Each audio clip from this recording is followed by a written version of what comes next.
Hello guys, welcome to Red 50. Thank you for tuning into another video. If you're new to the channel, thank you for stopping by. Make sure to subscribe and hit the notification bell so you don't miss out on future videos. So I've got an interesting video for you guys today. So it was just a random day. I was scrolling through Facebook. Probably my first mistake to be scrolling through Facebook.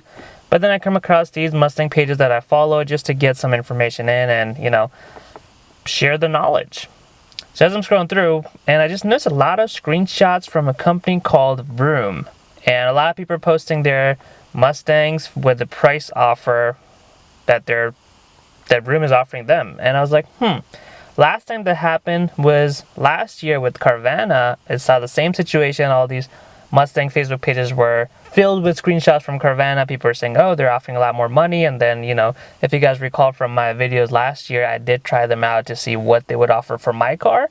And surprisingly, they offered pretty good money. So this was back in, I want to say, April or May of last year. I'll link up the video if you guys want to check it out. But Carvana was able to offer me around $34,000 for my 2019 Mustang GT Premium, which was not even a year old at that point.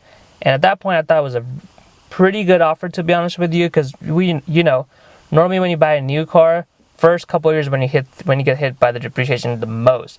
At that time, I think my car had about 9,000 miles, I want to say, driven for about 8 to 9 months. So that kind of offer was very tempting to be able to upgrade to something or whatnot. So it took me a little time to kind of sit on that offer and decide whether I wanted to sell the car. But obviously I love making content on this car, so I decided to stick around and keep my Red 50. So now, just for fun, now Vroom is apparently doing the same thing where they're offering more than the cars are worth. Or at least that's what it seems like from the screenshots. So I was like, you know what, it doesn't hurt to try. So obviously it's been almost a year since the last offer was posted. Since then, I have driven the car for another year, obviously, but I've put on about, I want to say, 8,000 more miles. I put on about 8,000 more miles on it, so it's currently sitting at 17,000 miles. Back then it was like 9,000 miles. So 8,000 mile increase, been driven for a year, so the car is technically 2 years old now, where at that point it was like barely a year old.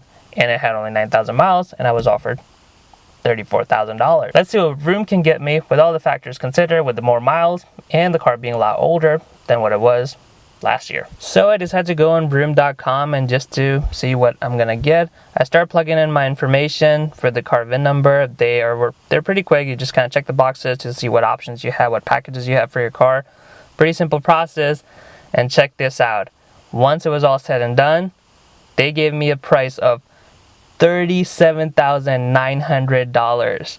Guys, $37,900. This is almost $4,000 more than what I got last year with 8,000 less miles and car being only 1 year old. Now the car is 2 years old with 17,000 miles. I'm able to get $37,900, almost $38,000. So it's a $4,000 increase almost, and it's crazy. I mean, that kind of money, it's tempting not to sell it. But here's the kicker. So as you can imagine, once I got the offer, I was pretty excited, and I was like, I don't know what to do. Like, it's kind of tempting to sell the car and go for a better upgrade, or, upgrade the car, change to a different type of car. But as I was thinking, I was taking a couple of days just to kind of absorb that offer in. Vroom reached out to me again.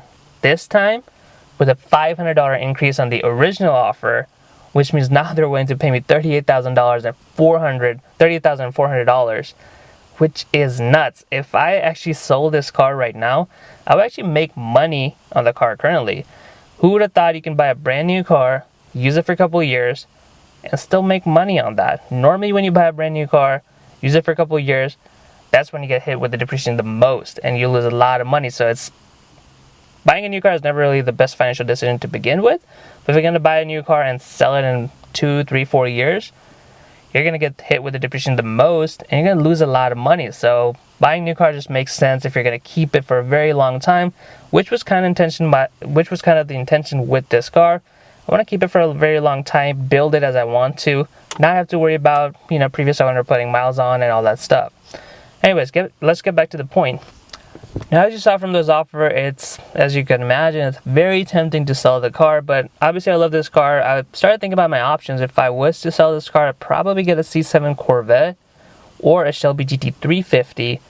But even those cars, as you would imagine, since the used cars are in demand, which is why Vroom is able to offer me so much more money than what this car is really worth, I would still have to pay more because obviously C7 and GT350 are facing the similar thing, but they're also in demand and used car prices have just been crazy these days. So I would have to put out more money into that car, and if it's used, I don't know how it's been, if it's been treated well, if it's been maintained properly, all those questions kind of rise. So I don't know, it's really tempting. I absolutely love this car, and I think it's something that I can daily and still enjoy it. With the C7 Corvette, I don't feel like you can really daily the car. It's very low, two-seater, so it can be impractical. Not that I ever use the back seats, but it's good to have them. And Shelby G350 being a stick shift, wanting to, commute here and there. I mean, right now, obviously, with work from home situation, once the commute start, I don't know if that's going to be really worth doing a stick shift. And I feel like GT350 is just a special car. I wouldn't want to put too many miles on it. Like, I would still daily it, but just putting miles in the commute, I feel like it's not worth it, especially with the stick shift. It's not going to be fun for me. I just know it. So that kind of puts it, and then all the other cars in general, like a 2013, 14 Shelby GT 500, they're all just asking insane prices these days. So I don't know. I may end up keeping this car because obviously I've started modding the car. I want to start building it. I do plan on doing a lot of things with this car on this channel. So, but it was just crazy to me what Vroom is able to offer these days with the pricing of these used cars. Alright guys, well that's about it.